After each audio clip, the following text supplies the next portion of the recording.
बंदी छोड़ सतगुरु रामपाल जी भगवान की जय हो। परमपिता परमेश्वर सारी सृष्टि के रचनहार, कुल मालिक, असंख्य ब्रह्मांडों के रचयिता परमपिता परमेश्वर सतगुरु रामपाल जी भगवान के चरण कमल में मुझ पवन दास का कोटि कोटि दंडोत प्रणाम और आप सभी भाई बहनों को सत साहिब। पुण्यात्माओं, दया परमपिता परमेश्वर जी की जो आज 19 अक्टूबर 2021 दिन के 2 बजे आप और हम सभी भाई बहन सोशल मीडिया फेसबुक पर लाइव हैं। और आज दिन में अचानक से एक पीला पर्चा सतलोक आश्रम मैनेजमेंट हरियाणा वालों की तरफ से आया, जिसमें आर्य समाजियों के गुरुकुल झज्जर का और संत रामपाल जी महाराज जी के एक भगत कहे जाने वाले व्यक्ति जिसका नाम है वीरेंद्र हुड्डा, जो कि झज्जर इनकम टैक्स ऑफिस में शायद इंस्पेक्टर की नौकरी करता है। तो इन दोनों को लेके, यानी आर्य समाजियों को लेके और उस वीरेंद्र हुड्डा को लेके एक पीला पर्चा संगत में वायरल हुआ सतलोक आश्रम मैनेजमेंट हरियाणा वालों की तरफ से। उसी विषय को लेके दास ने लाइव आना उचित समझा, क्योंकि पुण्यात्माओं, हमने हर एक विषय पे अपने परमपिता परमेश्वर जी की पहचान करनी है कि ये जो पीले पर्चे भेजे जा रहे हैं, ये पीले पर्चे हमारे सतगुरुदेव जी को किस प्रकार से दोगला घोषित करने की नाजायज कोशिश कर रहे हैं, किस प्रकार से काल भगवान संगत का विश्वास तोड़ने की कोशिश कर रहा है, किस प्रकार से दुनिया वालों को सतगुरुदेव जी की निंदा और चुगली करने का एक मौका इन पीले पर्चों के माध्यम से मिल रहा है। इन तमाम बातों को लेके दास आप सभी भाई बहनों के बीच में लाइव आया है और हमारे कुछ भगत भाई बहन जुड़े। तब तक हम बंदी छोड़ का मंगलाचरण कर लेते हैं।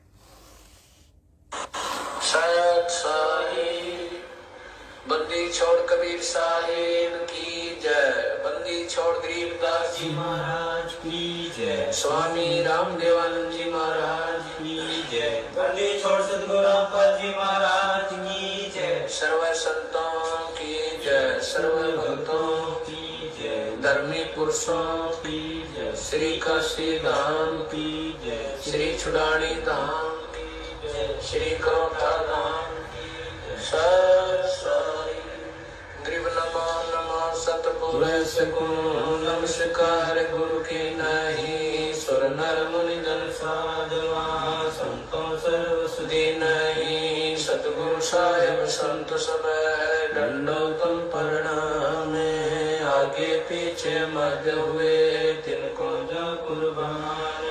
निराकार निर्विषम काल जाल भय भंजन, निर्लेपम निज नीरगुण अकल अनुप भय सोन गुण।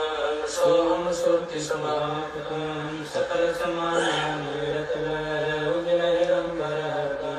अम्बे परवाह था वार पार नहीं मत तुम ग्रीव जो सुमर सिद्ध होई। गणनायक गणता ना करो पारस पद परवाना आदि गणेश मनाओ। गणनायक देवन देवा चरण कमल लाओ। आदि अंत करो सेवा परम शक्ति संगीतम। रिद्धि सिद्धि दाता सोई अविगत गुण अतीतम। सत्य पुरुष निर्मोही जगदम्बा जगदीश। मंगल रूप मुरारी तन मन हरखुं शीशम। भक्ति मुक्ति भंडारी सुर नर मुनि जन ध्यावे। ब्रह्मा विष्णु महेशा शेष सहस मुख गावे। पूजे आदि गणेशा इंद्र कुबेर सरीखा। वरुण धर्म राय जावे। समर्थ जीवन जी का मन इच्छा कर पावे। 33 कोटि अधारा धाम शेष 88। उतरे भव जल पारा कट है उनकी फांसी। 33 कोटि अधारा धाम शेष 88। उतरे भव जल पारा कट है उनकी फांसी।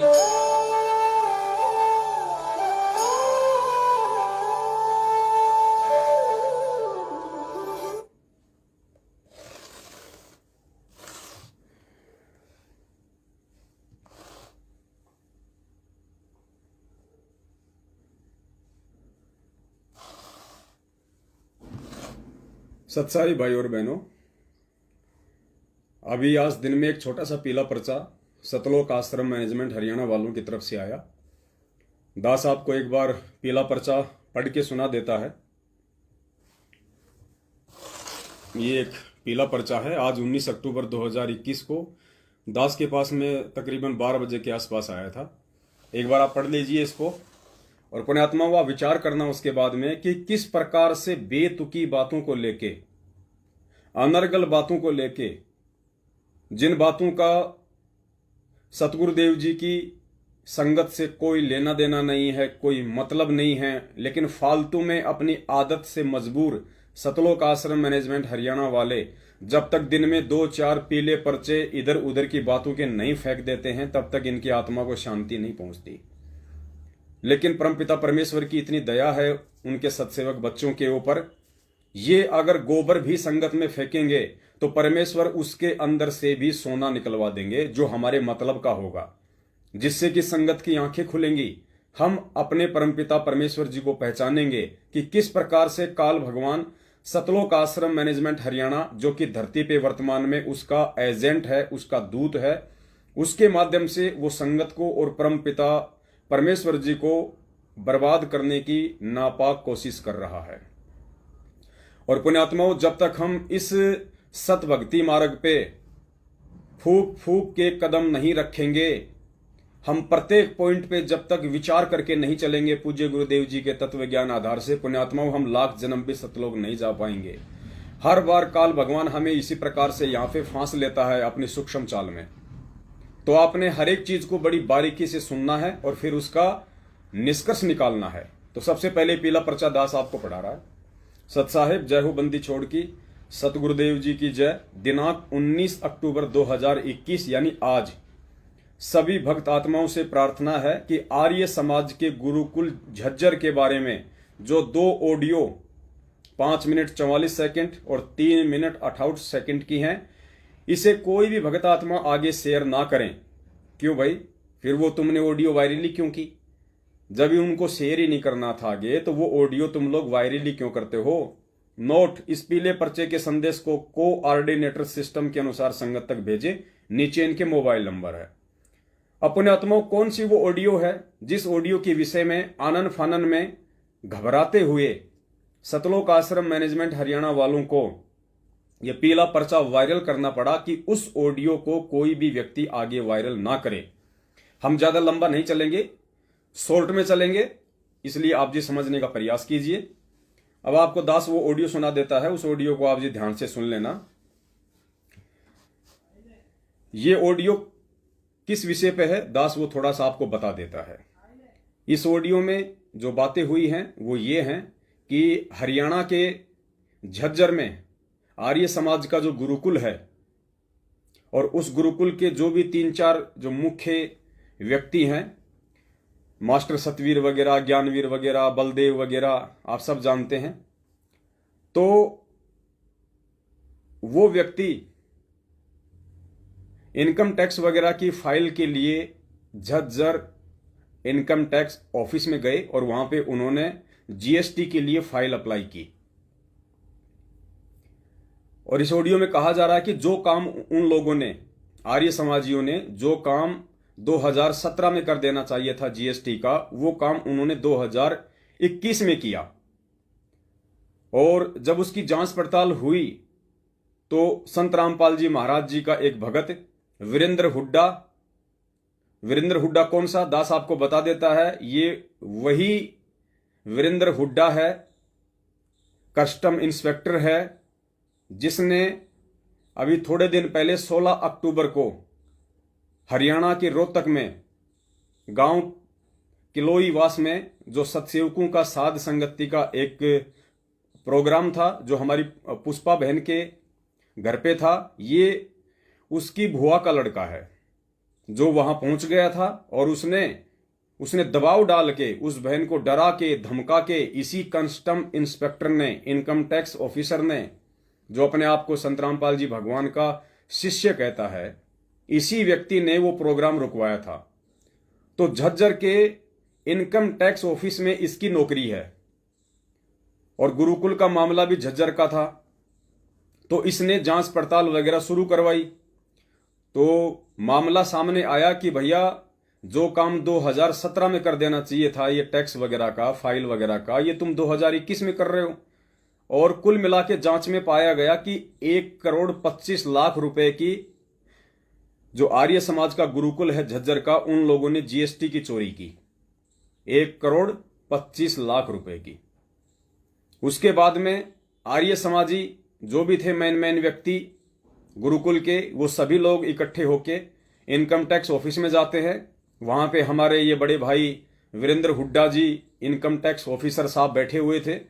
इनसे बातचीत हुई तो भाई साहब ने उनसे कहा कि जानते हो मैं कौन हूं, तुम मुझे पहचानते हो? उन्होंने कहा जी हम तो नहीं पहचानते, आप कौन हो?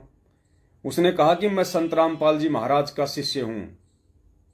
तो बोला, जैसे ही उन्होंने ये नाम सुना तो उन आर्य समाजियों के चेहरे उतर गए कि साहब अब तो यहां पे हमारा काम नहीं बनेगा, और हमको तो साहब ये 1.25 करोड़ रुपए कहीं ना कहीं से इंतजाम करके इनको देने पड़ेंगे, अन्यथा हमारा तो गुरुकुल बंद हो जाएगा।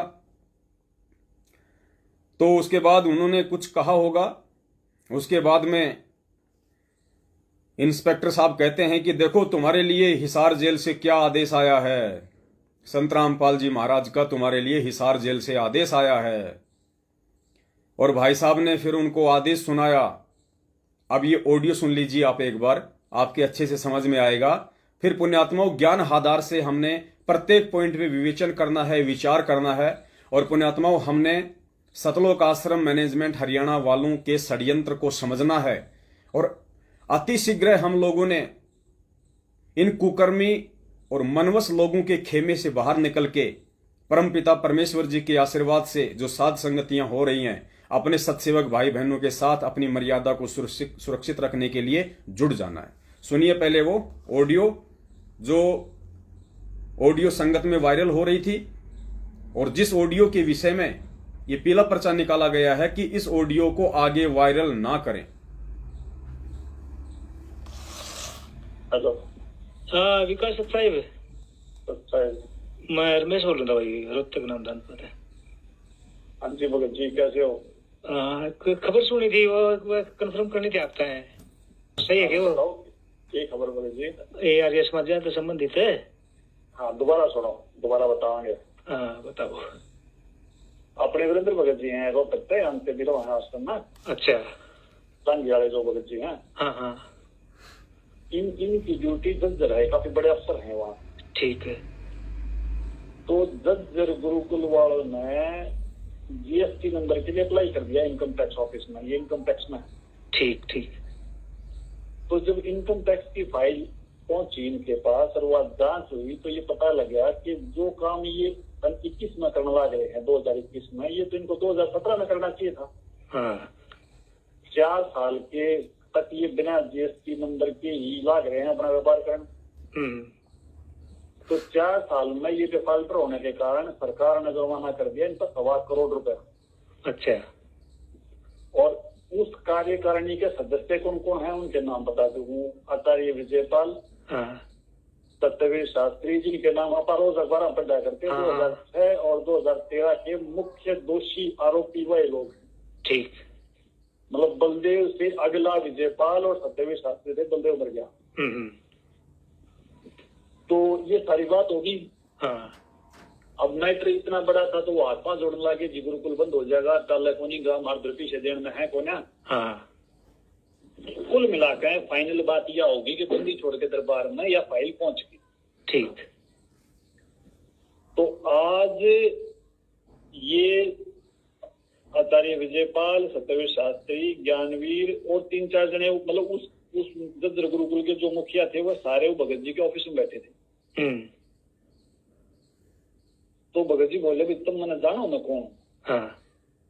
बोले जी ना जानते। बोले मैं रामपाल जी महाराज जी का शिष्य। अच्छा। नौकन की कत्ती, चेहरे पीड़े पड़ गए, फक हो गए, सुन हो गए, बोला नहीं कुछ भी। ऑर्डर गए। बोले मेरे पास तुम्हारे साथ जो करना है उसके आदेश आए हुए हैं। हाँ। भगत जी ने अपने फोन पर गुरुजिया का जो आदेश था वो एक को पकड़ा दिया, भाई इसने पढ़कर और आती सुना दे। ठीक। तो जो उसने पढ़ा उसने दास अपनी भाषा में बताया है भाई भगवान से माफी चाहूंगा।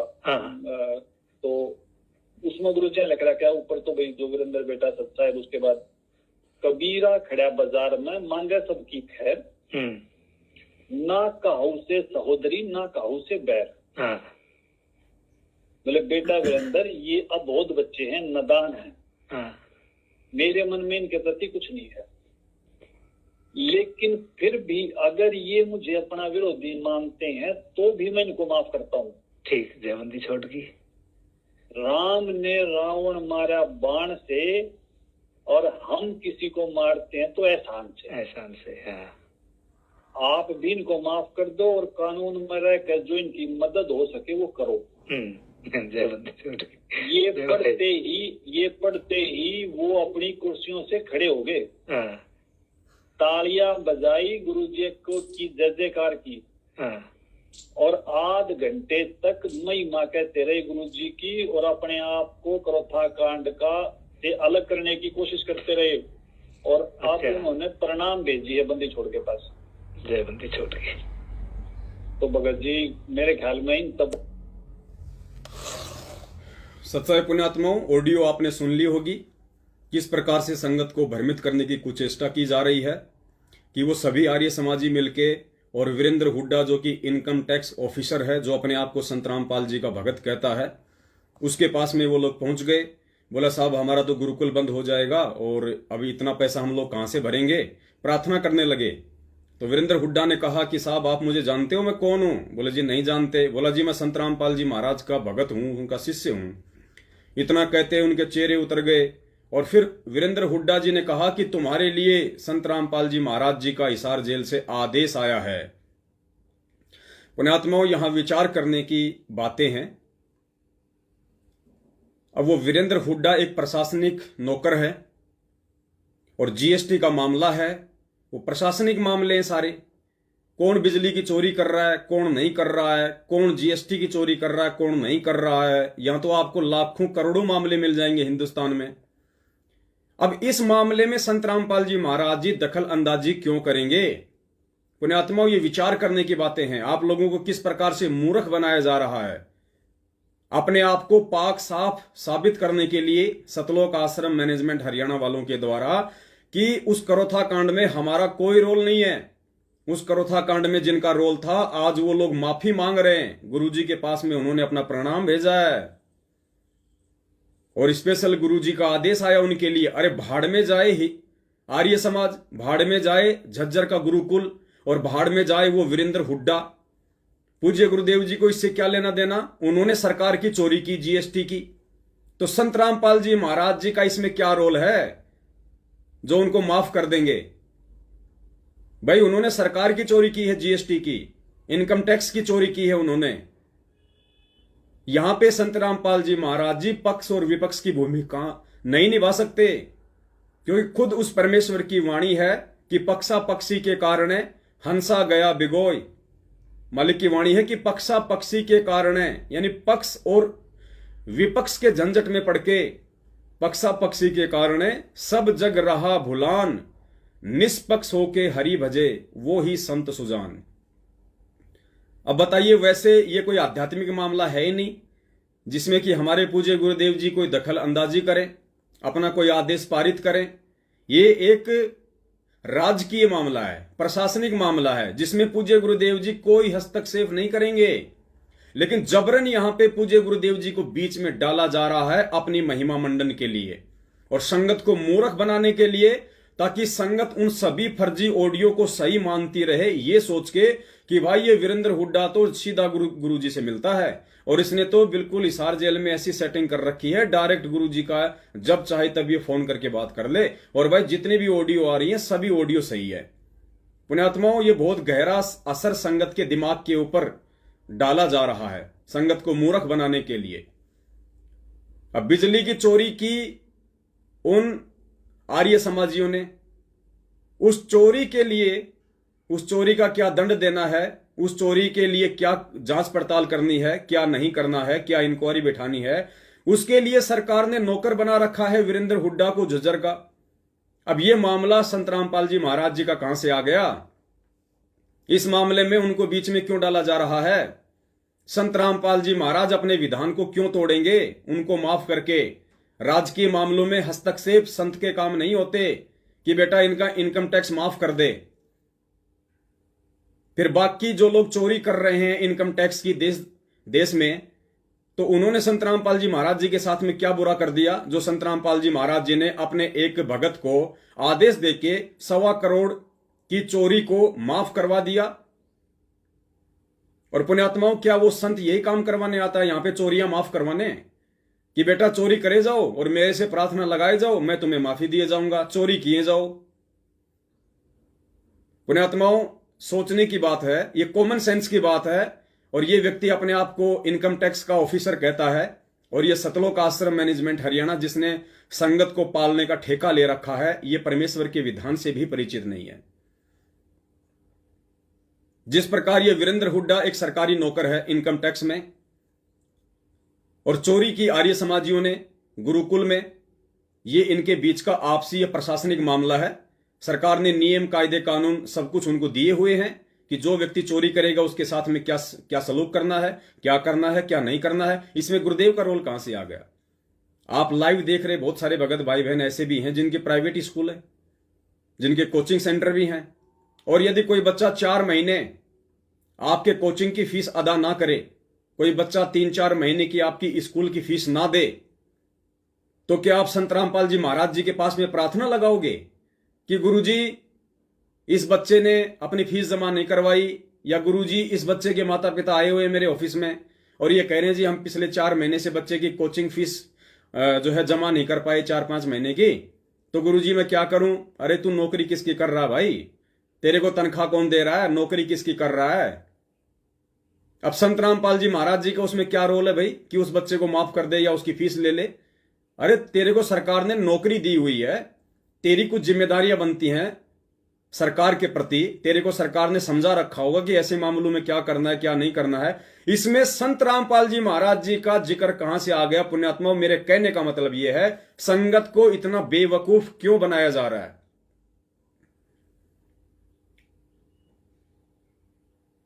पुण्यात्मा, यही समझने की सबसे बड़ी बात है।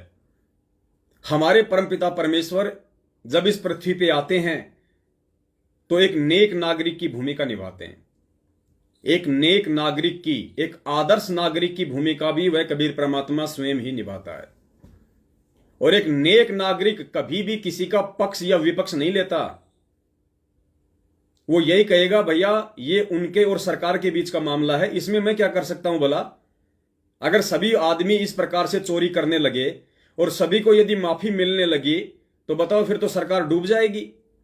फिर सरकार विकास के कार्य कहां से करेगी? क्योंकि सरकार के पास जो पैसा होता है वो टैक्स का ही तो होता है। और ये लोग अगर 1-1 करोड़ रुपया टैक्स का चोरी करने लग गए तो सरकार आम जनता के लिए कहां से सुविधा देगी, कहां से विकास के कार्य करेगी? फिर तुम सरकार को दोष दोगे कि सरकार कुछ नहीं कर रही, सरकार विकास नहीं कर रही। तो संत रामपाल जी महाराज जी का आध्यात्मिक दृष्टि से इस प्रशासनिक मामले से कोई लेना देना नहीं है।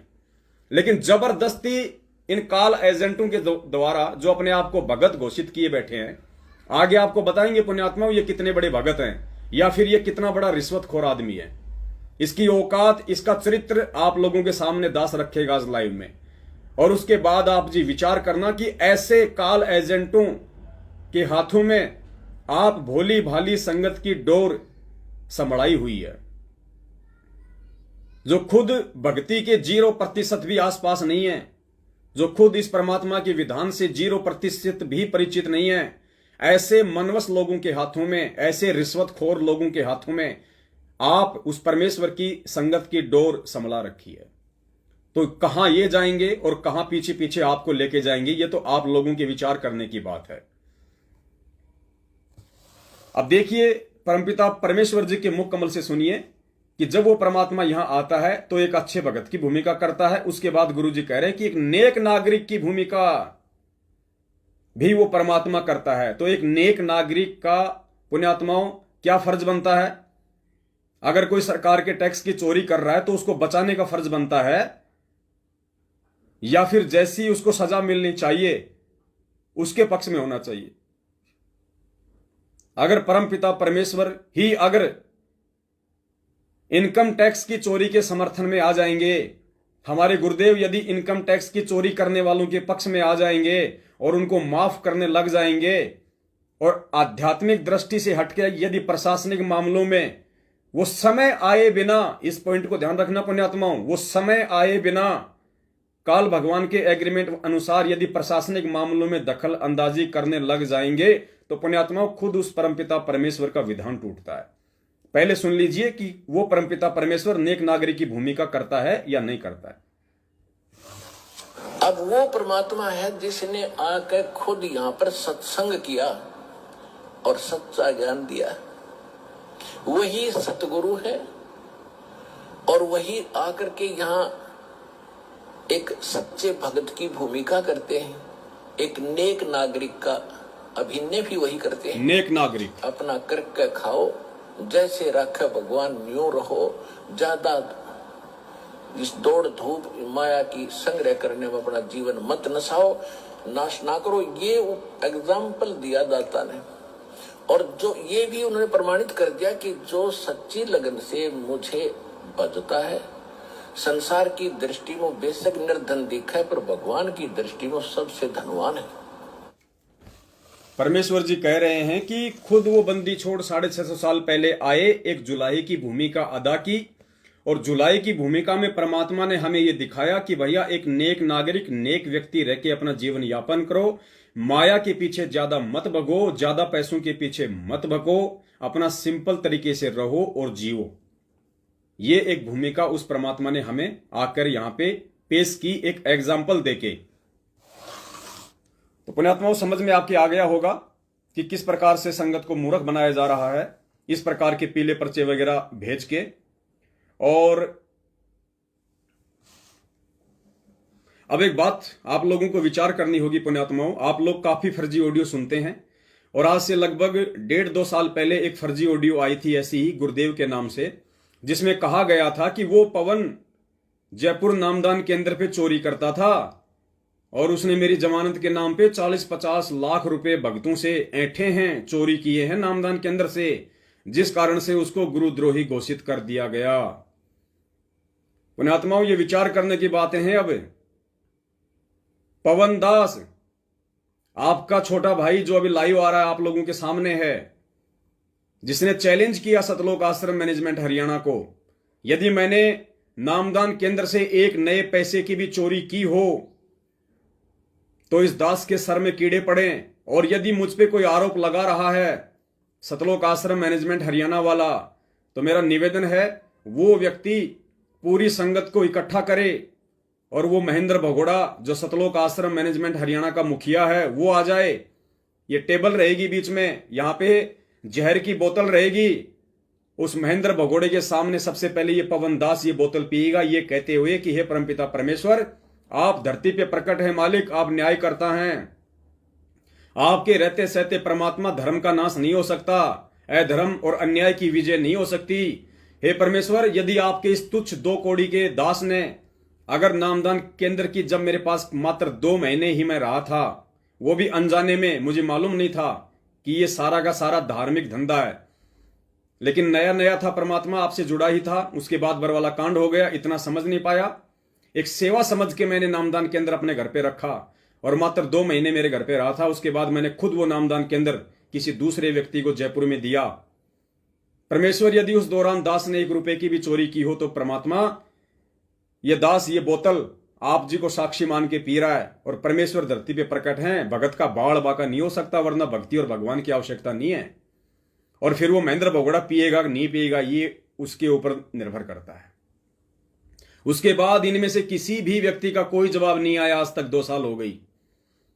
तो पुण्यात्माओं, पवन दास के ऊपर झूठा आरोप, और झूठे आरोप में इन लोगों के अनुसार, ये मैं नहीं मानता कि मेरे पूज्य गुरुदेव जी की ऑडियो है और मेरे पूज्य गुरुदेव ने मुझे गुरुद्रोही घोषित किया है और मेरे ऊपर चोरी का इल्जाम लगाया है, मैं इस चीज को कदापि सौपन में भी स्वीकार नहीं कर सकता।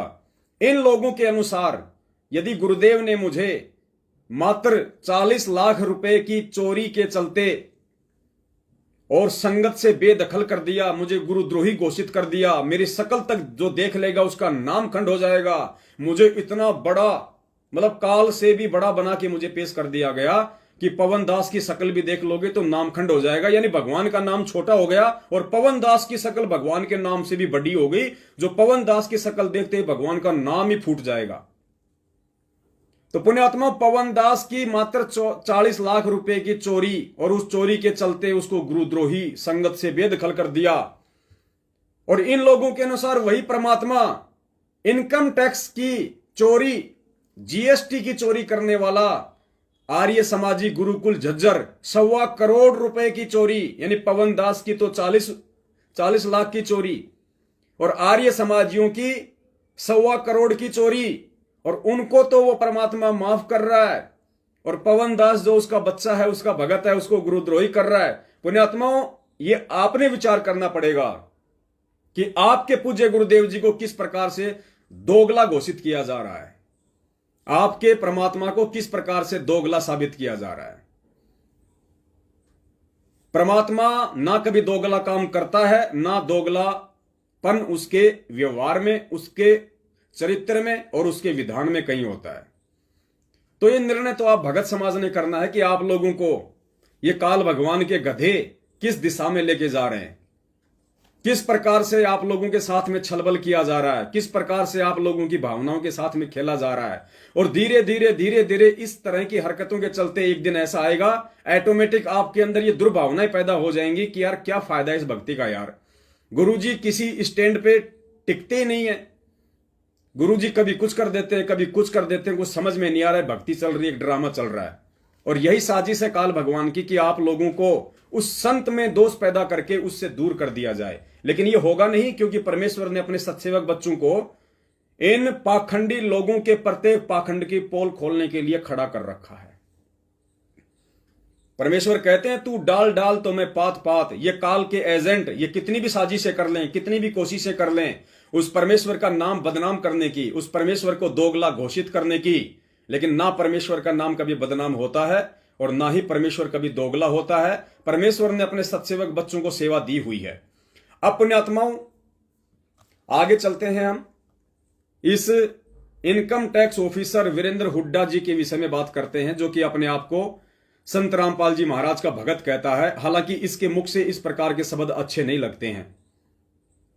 एक ऐसा व्यक्ति जो अपने आप को संत रामपाल जी महाराज जी का भगत भी कहता है, और जो व्यक्ति एक नंबर का रिश्वतखोर भी है।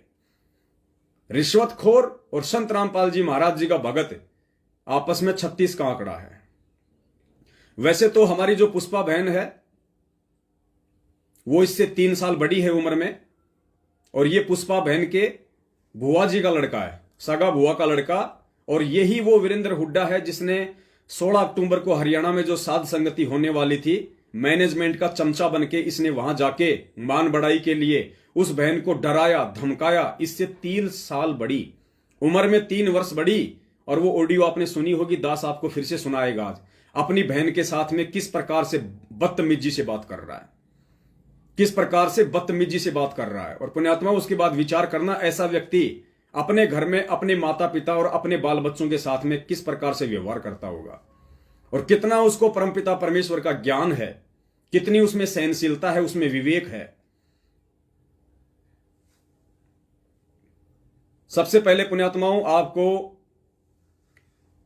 परमपिता परमेश्वर जी का एक छोटा सा एक सत्संग है जिसमें परमात्मा बता रहे हैं कि वाणी से यानी भाषा से ही संत और असंत की पहचान होती है।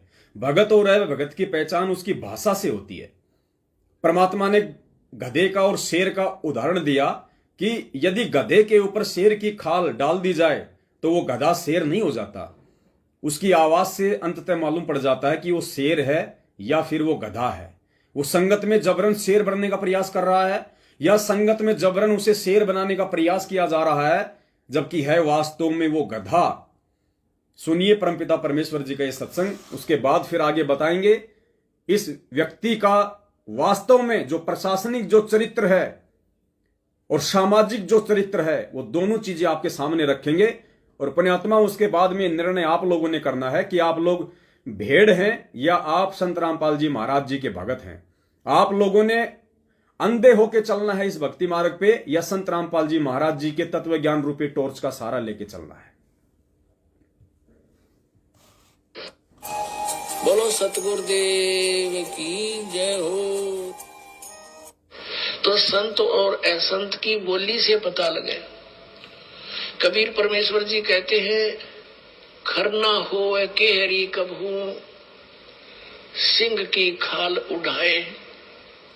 यदि गधे को सिंह की यानी शेर की खाल पहना दी ऊपर का कवर उसका, वो उस मात्र से सिंह नहीं बन जाता, शेर नहीं बन जाता, दिखता शेर है बिल्कुल।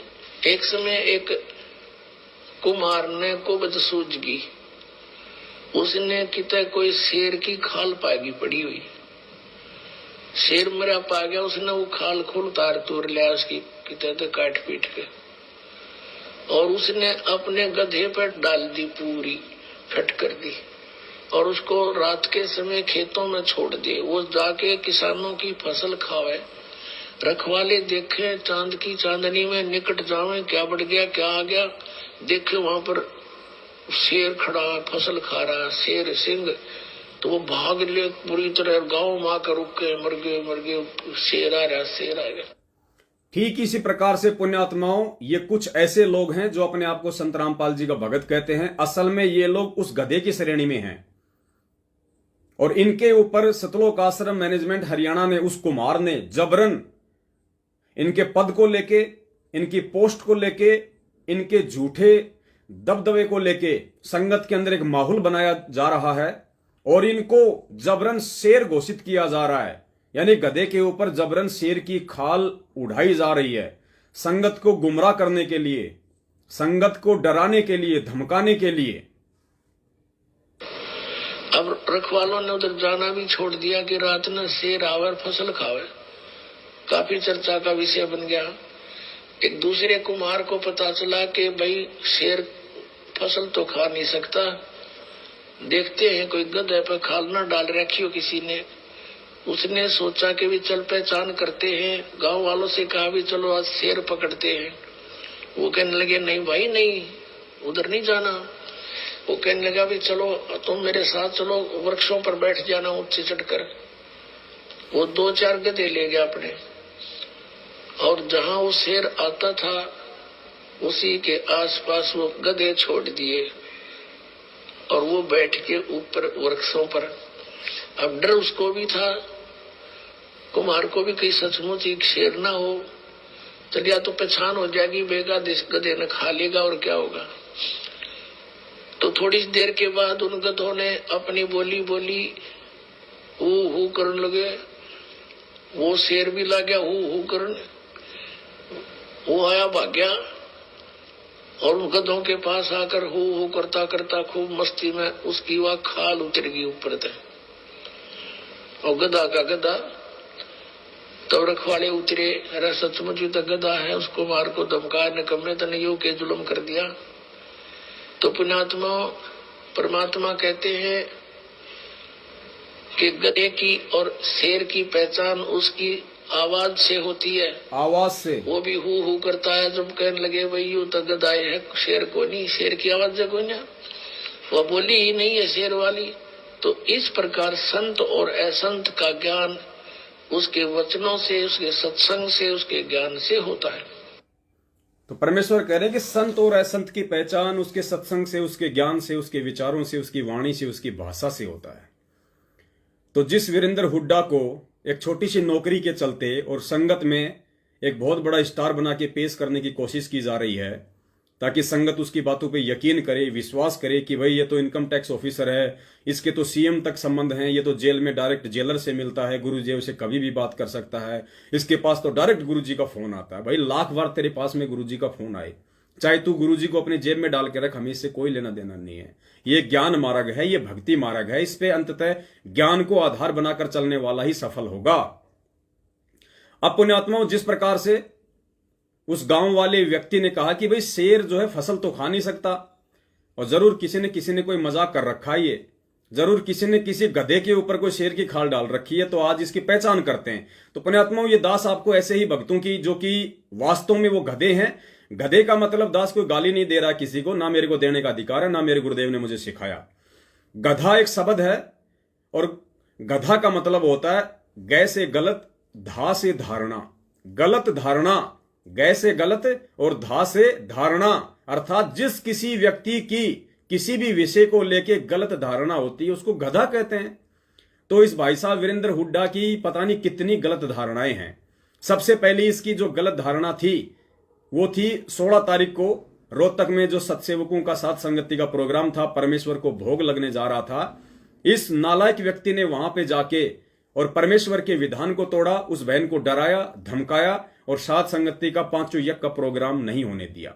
तो पुण्यात्माओं, अब गधे के ऊपर जो शेर की खाल डाल रखी है मैनेजमेंट ने, वो तो उतारनी जरूरी है, क्योंकि दास को तो भगवान ने यही सेवा दे रखी है और दास तो इन जैसे लोगों से रत्ती भर भी नहीं डरता है। रत्ती भर भी अगर इस परमेश्वर के मार्ग में अगर देश का प्रधानमंत्री भी अगर कोई ऊंच नीच करेगा इस परमेश्वर के मार्ग को लेके, बाकी वो चाहे जो मर्जी करे, दुनिया को लूटे खसोटे, चाहे देश बेचे, हमें कोई लेना देना नहीं उस चीज से। हम आध्यात्मिक व्यक्ति हैं, सच को सच कहने वाले व्यक्ति हैं। यदि देश का प्रधानमंत्री भी संत रामपाल जी महाराज जी के सत भक्ति मार्ग में अगर अपनी टांग अड़ाएगा तो उसकी भी खाल उधेड़ी जाएगी, उसके भी पाखंड का, उसके भी झूठ का पर्दाफाश किया जाएगा। ये तो एक छोटा सा नौकर है इनकम टैक्स का, इसकी तो औकात ही क्या है। तो आज इस गधे के ऊपर जो शेर की खाल डाल रखी है सतलोक आश्रम मैनेजमेंट हरियाणा ने संगत को बेवकूफ बनाने के लिए। पुण्यात्माओं, ये सत्संग तो आपने सुनी लिया परमात्मा का कि संत की पहचान उसकी भाषा से, उसकी वाणी से होती है कि वो गधा है या शेर है। अब आपको वो ऑडियो सुनाते हैं पुण्यात्माओं, एक छोटी सी। जब ये 16 तारीख को रोहतक में गया था सात संगति का प्रोग्राम रुकवाने के लिए और अपनी ही ममेरी बहन को, अपने ही मामा जी की लड़की को, पुष्पा हुड्डा को, जो कि उम्र में इससे 3 साल बड़ी है, उस बहन के साथ में इस व्यक्ति का किस प्रकार का व्यवहार था। जगत से भी गया गुजरा। जगत से, झुग्गी झोपड़ी में लोग नहीं रहते हैं, झुग्गी झोपड़ी में, और कोई वहां पे अगर चावल वगैरह बांटने के लिए आ जाए उन भिखारियों को,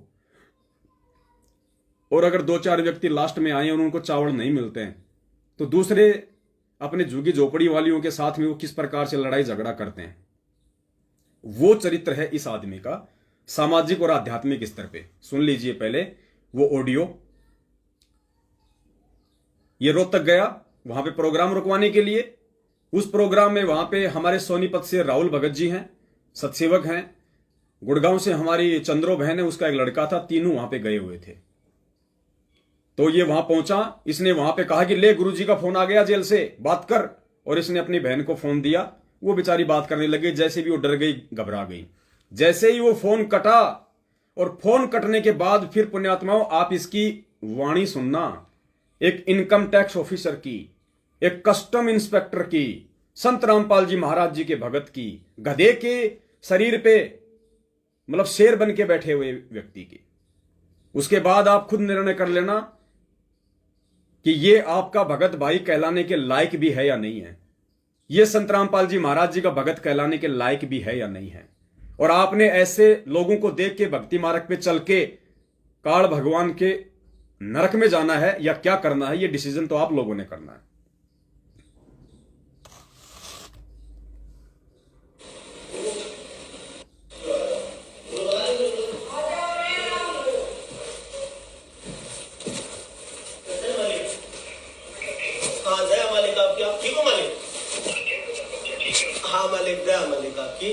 मालिक को बहन है कलोई मेरी, मामा की लड़की है, और वह मालिक उसने वो गुरुद्रोहियों के संपर्क में आके और भी आ रहे हैं भगत यहाँ पे।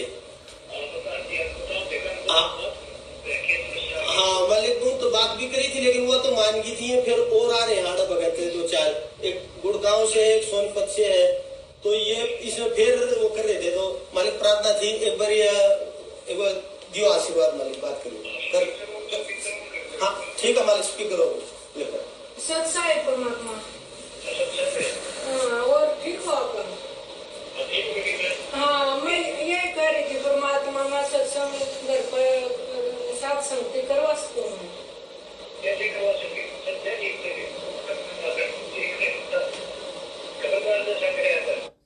अपने आत्मा उधर से जो फर्जी ऑडियो आती है उसमें आदेश आ रहा है कि साथ संगति तू कैसे करवा सकती है, ऐसे कैसे साथ संगति करवा सकती है। अपने आत्मा विचार करना, जब 1.25 करोड़ की जीएसटी चोरी माफी हो सकती है तो सत्सेवकों के द्वारा साथ संगति करवाने में क्या दिक्कत आ रही है। इस प्रकार से आप लोगों को फर्जी ऑडियो के माध्यम से बेवकूफ बनाया जा रहा है।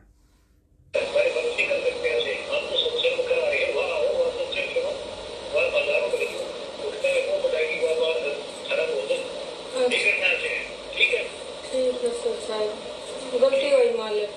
अच्छा जी, परमात्मा क्षमा करना, मेरे को पता नहीं था सत्संग में हूँ मन गई मैं।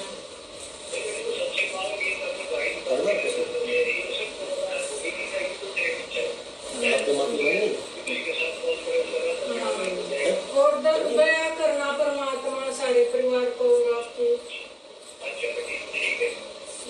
धन्यवाद प्रणाम कोटि कोटि प्रणाम। जी मालिक।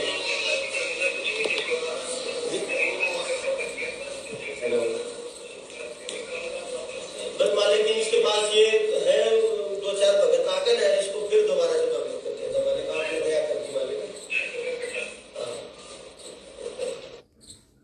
अब आगे सुनना पुण्यात्माओं, इस Virender Hooda income tax officer की वाणी, इसके शब्द और निर्णय आपने करना है कि यह भगत की श्रेणी में है या जगत से भी गए गुजरे व्यक्ति की श्रेणी में है।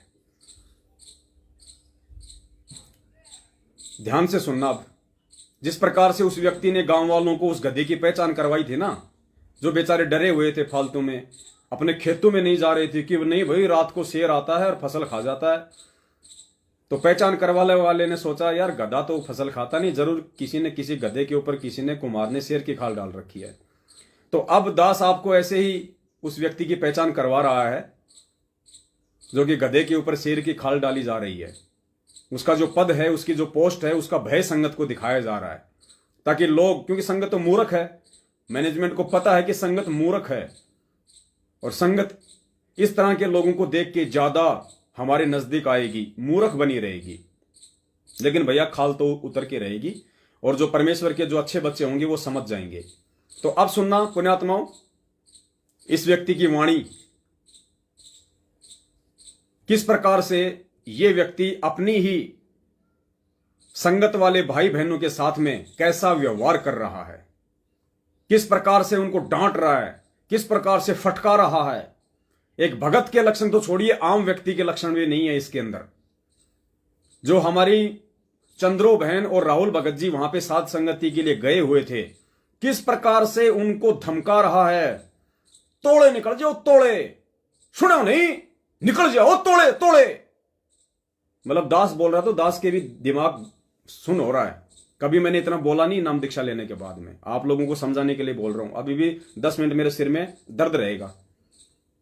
इस भाई साहब को सुनिए, इनकम टैक्स ऑफिसर को, जो अपने आप को संत रामपाल जी का भगत कहता है।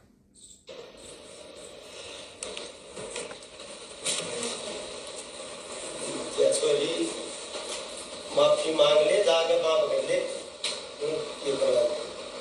कड़ा तोड़ा लग गया, जल्दी जल्दी कड़ा तोड़ा, सुना नहीं, कड़ा तोड़ा लग गया, 1 मिनट भी ना दिया मेरे को बढ़ गया और दाखिले चले गए।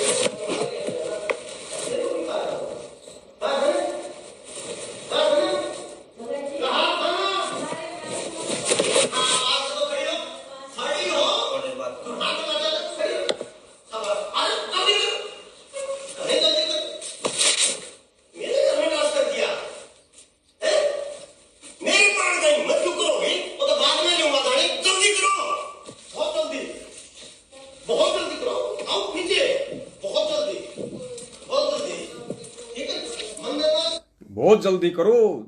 जैसे किसी के दस्त हो जाते हैं, बाथरूम में कोई दूसरा आदमी घुस रहा हो और उसको वो कहता है कि जल्दी कर, बहुत जल्दी कर, नहीं तो पेंट में आ जाएगा, जल्दी कर। पुण्यात्माओं, ये चरित्र है इन लोगों का। आप लोगों के सामने परमपिता परमेश्वर जी के आशीर्वाद से दास ने रख दिया, क्योंकि दास की सेवा ये है। और इसके बदले पुण्यात्माओं, दास को जो भी कीमत चुकानी पड़ेगी दास चुकाएगा।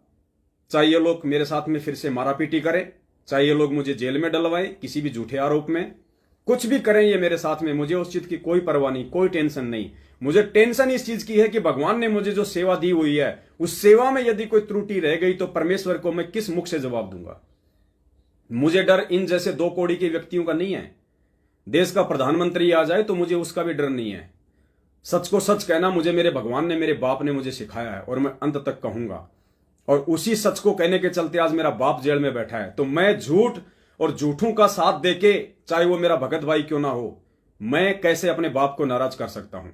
तो ये इनकी औकात है पुण्यात्माओं, जो परमेश्वर ने सत्संग में बताई कि भगत और अभगत की और संत की पहचान उसकी वाणी से, उसके शब्दों से होती है। दूसरी बात पुण्यात्माओं, हमारे को पुष्पा बहन ने बताया कि मुझे मेरी भाभी ने बताया, यानी इस वीरेंद्र हुड्डा की पत्नी ने पुष्पा बहन को बताया कि हिंदुस्तान में ऐसा कोई स्टेट नहीं होगा जहां इसका प्लाट नहीं है। हिंदुस्तान में ऐसा कोई स्टेट नहीं होगा जहां संत रामपाल जी महाराज जी के इस नेक सुयोग्य भगत का, income tax officer Virendra Hooda का प्लाट ना हो। पुण्यात्माओं, दास के दिमाग में तुरंत वो बात खटक गई सुनते ही, क्योंकि मुझे बहन ने कहा था कि जब ये नौकरी लगा था तो इसके घर में खाने को दाने नहीं थे, पहनने को ढंग के कपड़े नहीं थे इसके पास में।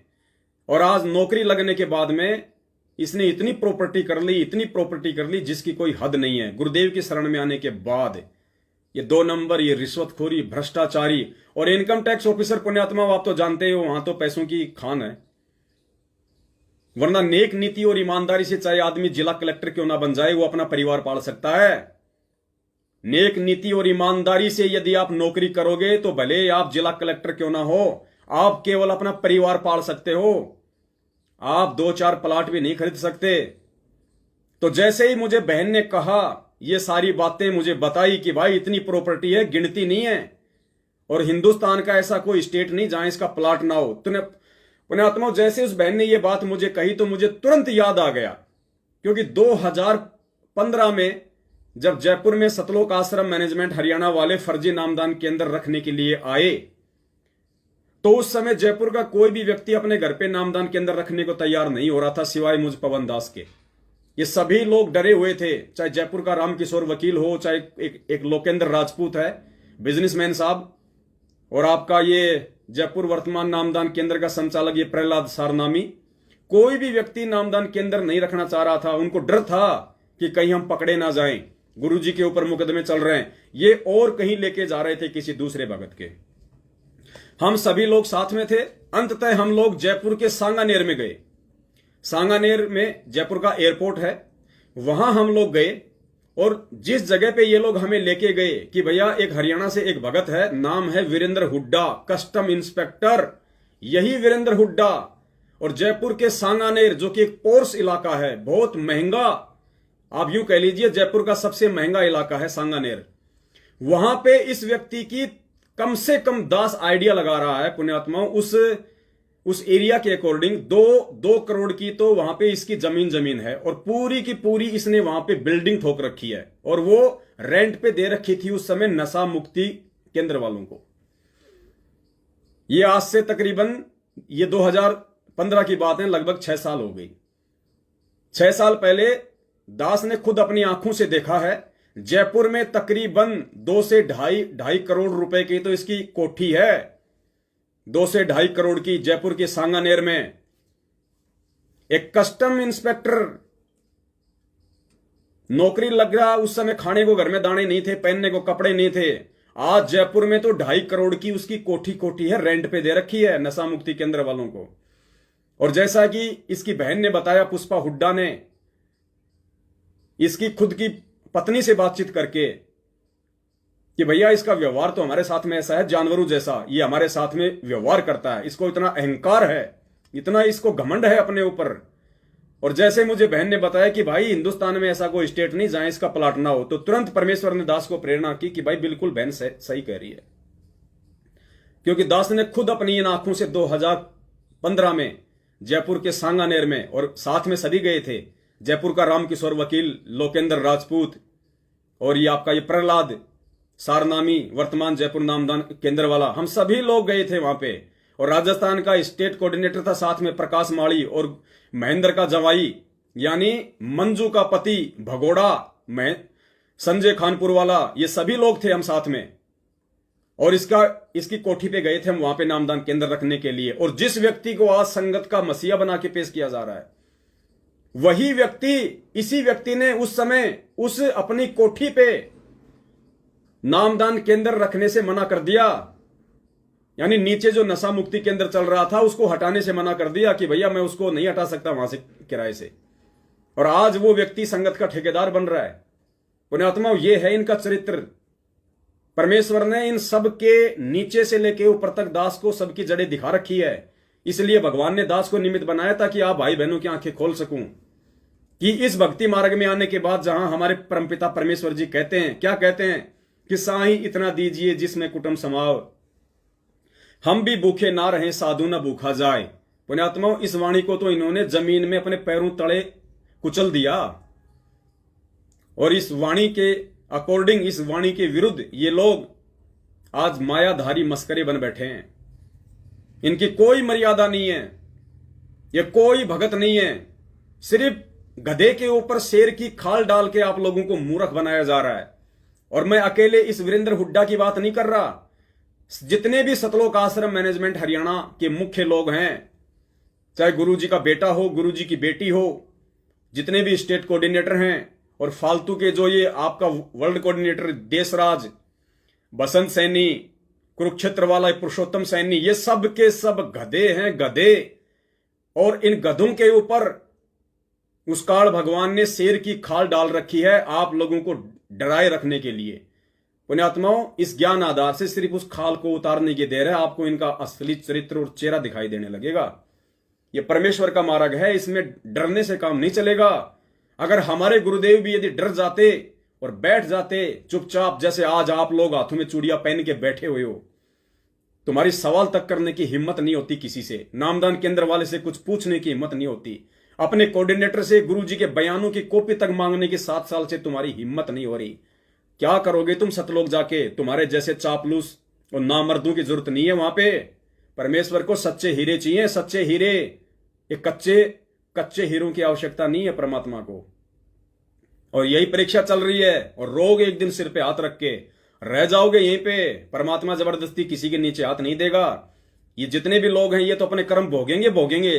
जो आज शेर बने बैठे हैं, जो आप आज अपने पद का दुरुपयोग कर रहे हैं, संगत को मूर्ख बना रहे हैं, सच्चाई से संगत को कोसों दूर रखे हुए हैं। पुण्यात्माओं, रोएंगे वो लोग भी जो परमेश्वर के ज्ञान को आधार ना बना के और इन झूठे व्यक्तियों का ही साथ देने में लगे हुए हैं। और वो संगत जो भक्ति भी कर रही है और डर के अपने घरों में बैठी हुई है, सच का साथ नहीं दे रही, सच को सच नहीं कह रही, अपने इन तमाम कर्मों की सजा उन संगत वालों को भी भुगतनी पड़ेगी। यह परमेश्वर का विधान है। गुरुदेव ने बताया कि चोर चोरी करने जा रहा है, अगर रास्ते में उसने किसी को टॉर्च देके सहयोग कर दिया और जब चोर पकड़ा जाएगा तो नाम टॉर्च वाले का भी आएगा, सजा उसको भी मिलेगी क्योंकि उसने उसका सहयोग किया। तो आज आप संगत वाले जो ज्योति पाठ और दान का पैसा देके इनके फर्जी आश्रमों में हाजिरी लगा के इन कोऑर्डिनेटरों की हाँ में हाँ मिला के सच को सच ना कह के जो तुम परमेश्वर के विधान को तोड़ रहे हो, आने वाले समय में पुण्यात्माओं यही अपने कर्मों का भोग भोगना पड़ेगा। दास की विनती है, अभी समय है। कहते हैं सुबह का भटका हुआ शाम को घर आ जाए, वो भटका हुआ नहीं होता है। पुण्यात्माओं, यह भक्ति मार्ग है। और गरीबदास जी महाराज ने कहा था, सूली ऊपर सेज सुनो रे झुमकरा। सूली की सजा कैसे दी जाती थी? गुरुदेव ने बताया, एक भाले जैसा नोकीला 6 फुट का डंडा होता है, लोहे का, भाले जैसा, ऊपर से नुकीला, और उसके ऊपर आदमी को गुदा के बल बैठा दिया जाता था और धीरे धीरे भाला उसके गुदा बल से निकल के पेट को चीरता हुआ, खोपड़ी को चीरता हुआ यहां से निकलता था। उसकी तड़प तड़प की मौत होती थी, उसको कहते थे सूली तोड़ना।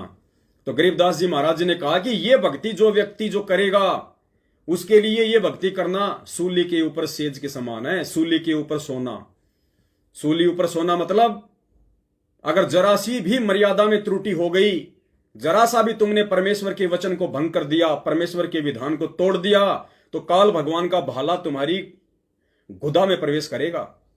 और पुण्यात्मा 90% संगत को ये लोग मर्यादाओं से दूर कर चुके हैं। काल का भाला इनकी गुदा में घुसना ही घुसना है, इसमें कोई दो राय नहीं है। लेकिन ऑप्शन है इस भक्ति मार्ग में। परमेश्वर दयालु हैं। यदि सुबह का भटका हुआ शाम को घर आ जाए तो परमेश्वर दया करते हैं, मालिक दयालु हैं। दास गरीब दयालु हैं, डिगे बंधावे धीर।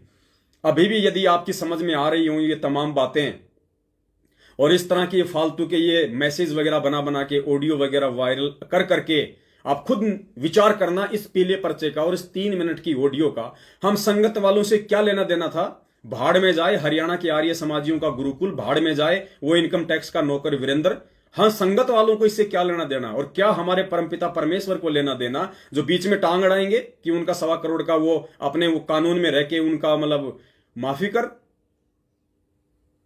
पुण्यात्मा, इन तमाम चीजों पे आपको विचार करना पड़ेगा, वरना ठीक है गुरुदेव कहते हैं बच्चा जैसी तूने भक्ति की है वैसा तो मैं दूंगा, ये मेरा विधान है कि धर्म तो दसके नहीं दसके तीनों लोग। लेकिन उसके बाद क्या दुर्गतियां होंगी गुरुदेव ने बताया कि ये भी तुम अच्छे से सोच लेना मेरे सत्संग सुन के। तो पुण्यात्माओं, बस ये छोटी सी जानकारी थी, दो आप सभी भगत भाई बहनों तक परमपिता परमेश्वर सतगुरु रामपाल जी भगवान के आशीर्वाद से दास ने देना उचित समझा। दास ने परमपिता परमेश्वर के प्रति और अपने सभी भाई बहनों के प्रति अपना फर्ज अदा करते हुए आप लोगों तक मैं सूचना पहुंचाता रहता हूं। वीडियो अगर आपको अच्छे लगे, अगर ज्ञानवर्धक हैं, तो निवेदन करूंगा आप जी ज्यादा से ज्यादा इनको शेयर करते रहिए, लाइक करते रहिए, ताकि दूसरे भगत भाई बहनें भी इन काल एजेंटों के जाल से बाहर निकल सकें। बस दास की इतनी सी विनती है। बंदी छोड़ सतगुरु रामपाल जी भगवान की जय हो। सत साहिब। जिसके सिर पर कृपा गुरु की वो दुख कैसे पाएगा। जिसके सिर पर कृपा गुरु की वो दुख कैसे पाएगा। नाम गुरु जी का जप लेगा, नाम गुरु जी का जप लेगा, जीवन सफल बनाएगा। जिसके सिर पर